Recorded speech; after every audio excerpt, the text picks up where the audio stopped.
아멘. 귀한 찬양 감사합니다. 날이 저물어 갈 때, 빈들에서 걸을 때, 그때가 하나님의 때, 내 힘으로 안 될 때, 빈손으로 걸을 때, 내가 고백해 여호와 이래. 주가 일하시네, 주가 일하시네, 주께 아끼지 않는 자에게. 주가 일하시네, 주가 일하시네, 신뢰하며 걷는 자에게.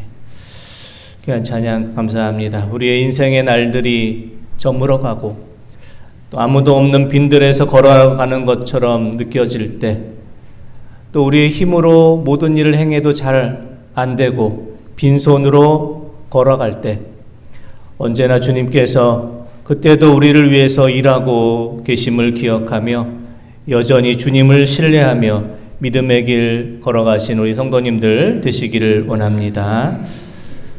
마태복음 5장부터 7장까지의 말씀을 산상수훈이다 이렇게 말씀합니다.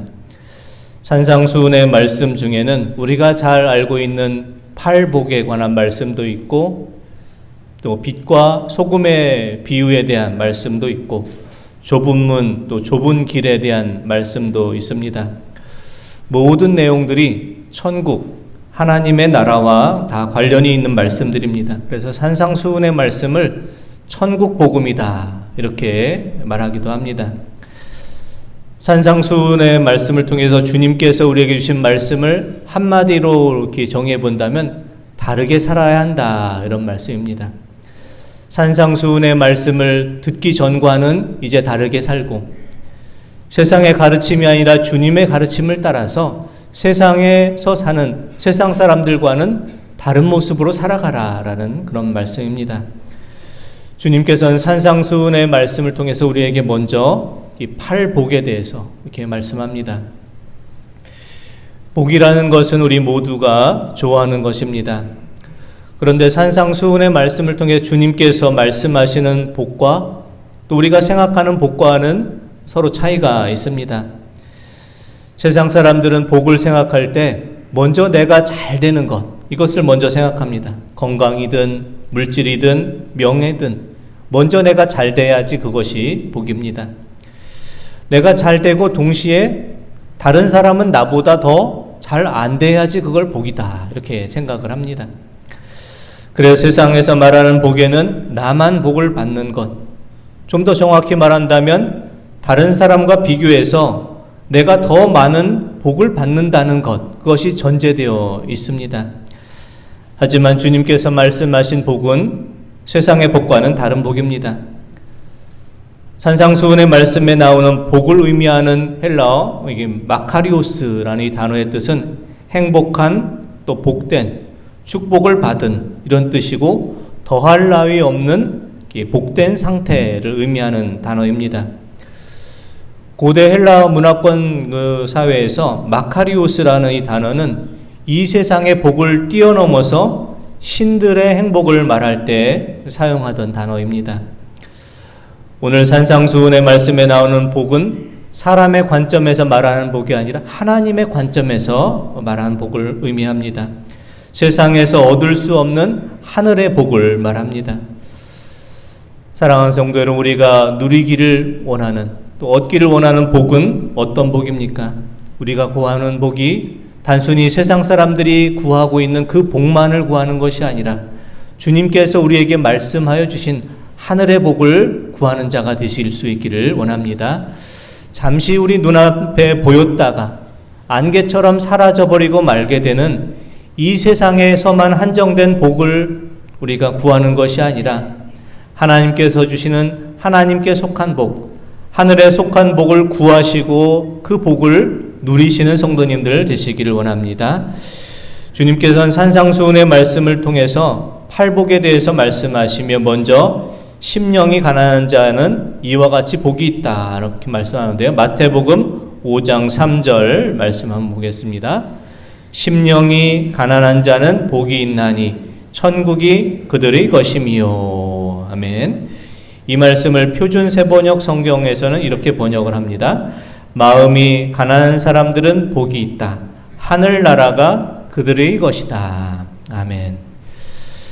심령이 가난한 사람이 복이 있다는 말, 마음이 가난한 사람이 복이 있다는 말, 이 말을 쓰면 어떤 뜻의 말씀입니까? 마태복음 5장 3절의 말씀을 좀 더 정확하게 번역을 하게 되면 영적인 관계에서 가난한 사람은 복이 있다. 영적인 관계에서 부족함을, 결핍을 느끼는 사람은 복이 있다라는 것을 의미합니다. 영적인 관계에 있어서 결핍을 느끼고 내가 영적으로 부족하다라고 느끼는 사람은 복이 있습니다. 영적인 결핍을 느끼고 부족함을 느끼고 더 높고 더 거룩하고 더 의로운 것에 대한 간절한 바람이 있는 사람은 참으로 복이 있는 사람입니다. 지금 우리는 영적인 관계에서 복이 있는 사람입니까? 아니면 가난한 사람입니까? 지금 우리는 물질적으로는 부유한 자이지만 오히려 지금 우리가 사는 시대는 영적으로는 가난한 시대입니다. 불과 50년 전, 60년 전만 해도 우리는 참 가난했습니다. 그러나 그때 교회는 참 따뜻한 정이 있는 교회였습니다. 그 당시 교회 회계장부를 들춰보면은 누가 몇백 원을 빌려갔다가 언제 갚았다라는 그런 기록들이 종종 보입니다. 어려운 교인들에게 교회 재정에서 구워주고 되돌려받기도 했던 것입니다. 청년들은 밤마다 문간방에 모여서 교회 문간방에서 가만히도 치고 또 책을 읽기도 했습니다. 밤늦도록 일하다가 고구마를 삶아 먹기도 하고 날물을 또 깎아 먹기도 했습니다. 물질이 풍족하지 못해 거의 다 몸으로 봉사하고 마음으로 정을 나누었습니다. 물질적으로는 가난했지만 영적으로는 부유했던 때였습니다. 하지만 오늘 우리는 물질적으로는 부유해졌지만 오히려 영적으로는 더 가난해졌습니다. 세상적으로는 부유해져서 더 이상 하나님을 찾지 않고 세상적으로 부족함이 없어서 더 이상 하나님의 도우심을 구하지 않는 그런 시대가 되었습니다. 오늘 말씀을 보면 예수님께서는 예수님을 따르던 많은 무리들을 바라보시고 산으로 더 높이 올라가셔서 오늘 산상수훈의 말씀을 전한 것을 알게 됩니다. 마태복음 5장 1절 말씀 한번 보겠습니다. 예수께서 무리를 보시고 산에 올라가 앉으시니 제자들이 나아온지라. 아멘. 1절 말씀에는 두 가지 상반된 단어가 나오는데요. 무리라는 단어와 제자라는 단어입니다. 산 아래에 있는 많은 사람들은 주님의 기적만을 바라보고 있는데 그 사람들은 바로 무리다 성경 말씀에서 부릅니다. 주님께서는 그 무리를 바라보시고 산으로 더 높이 올라가셨습니다.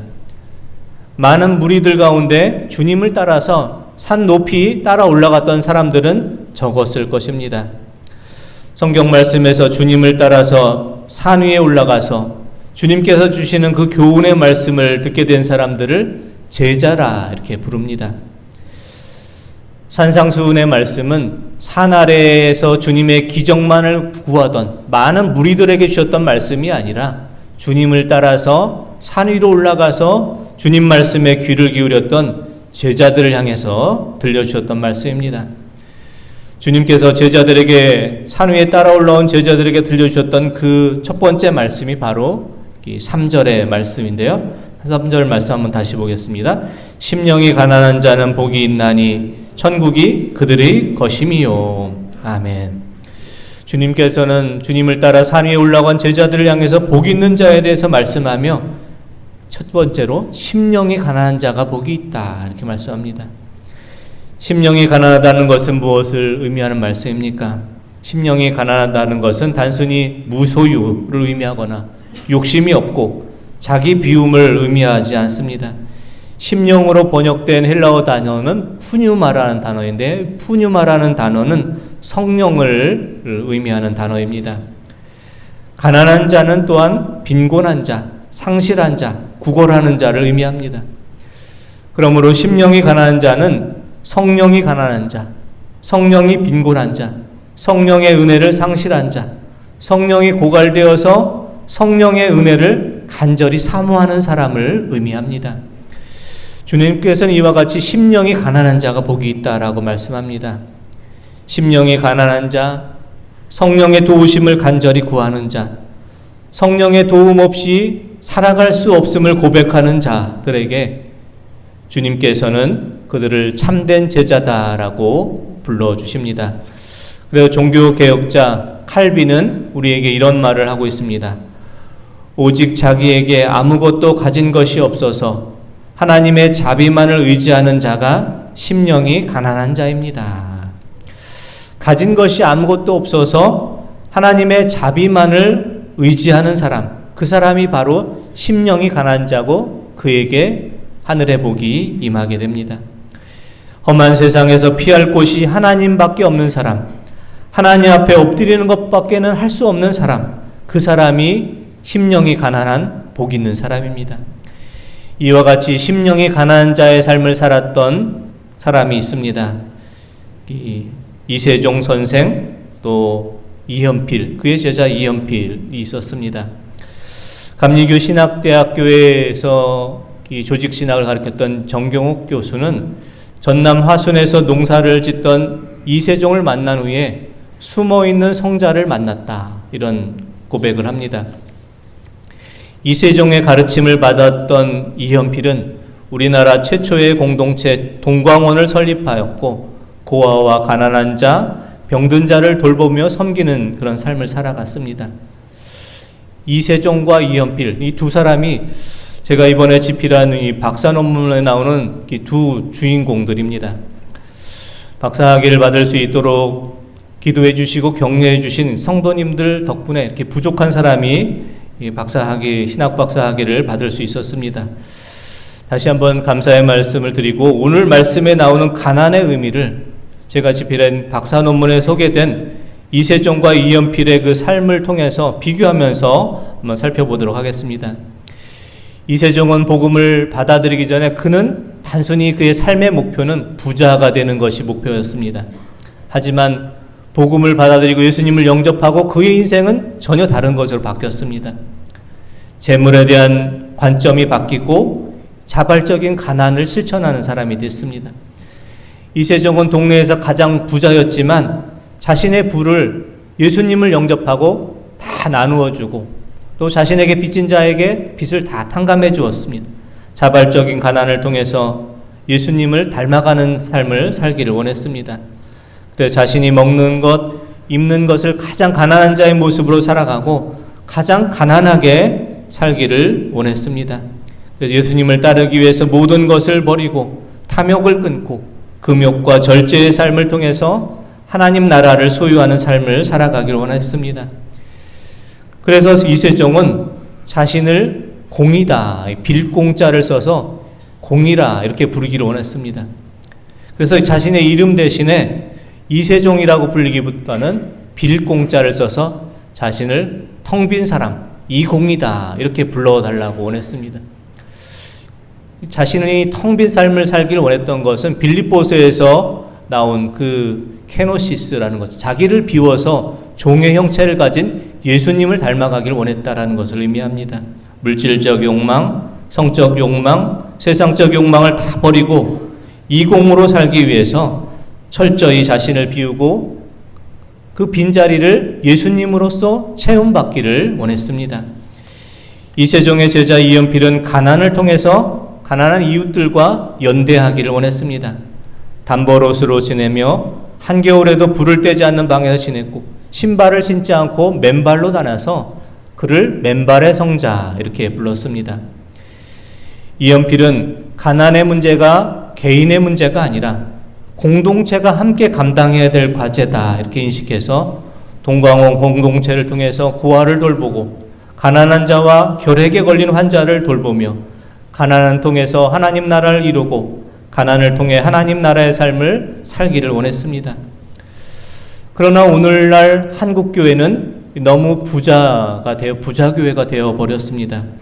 세상에서 가장 큰 규모의 교회가 한국에 있고 세상에서 가장 성도수가 많은 교회가 한국에 있고 세계에서 가장 큰 10대 교회 중에 또 여러 교회가 한국에 있습니다.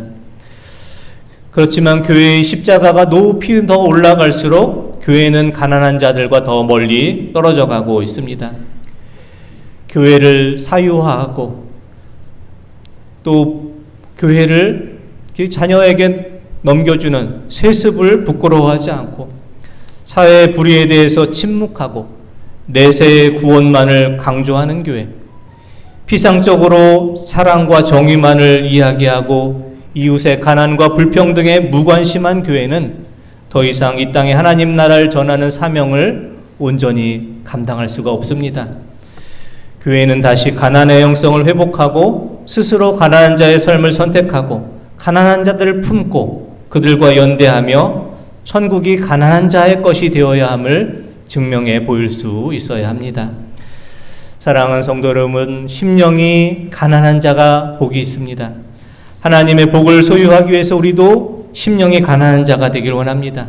영적으로 갈급한 자가 되어서 주님 앞에 엎드려서 주님의 은혜를 간절히 사모하는 자가 되기를 원합니다. 영적으로 갈급함을 고백할 때, 영적으로 우리가 부족한 자임을 고백할 때 성령께서 우리의 가난한 영혼을 부요하게 하시고 우리의 텅 빈 영혼을 성령의 은혜로서 채워주실 것입니다. 산상수훈의 교훈의 첫 번째 말씀, 심령이 가난한 자가 되어서 우리의 가정과 우리의 교회, 우리의 삶 속에 성령께서 충만하게 임하시고 하나님의 나라가 임하는 복 있는 자의 삶을 살아가시는 우리 모든 성도님들 다 되시기를 원합니다. 기도드리겠습니다. 하나님 아버지, 모든 것이 풍족한 세상에서 살다 보니 저희의 눈이 어두워져서 저희가 영적으로도 부유한 것처럼 착각하며 살았던 저의 교만을 고백하오니 용서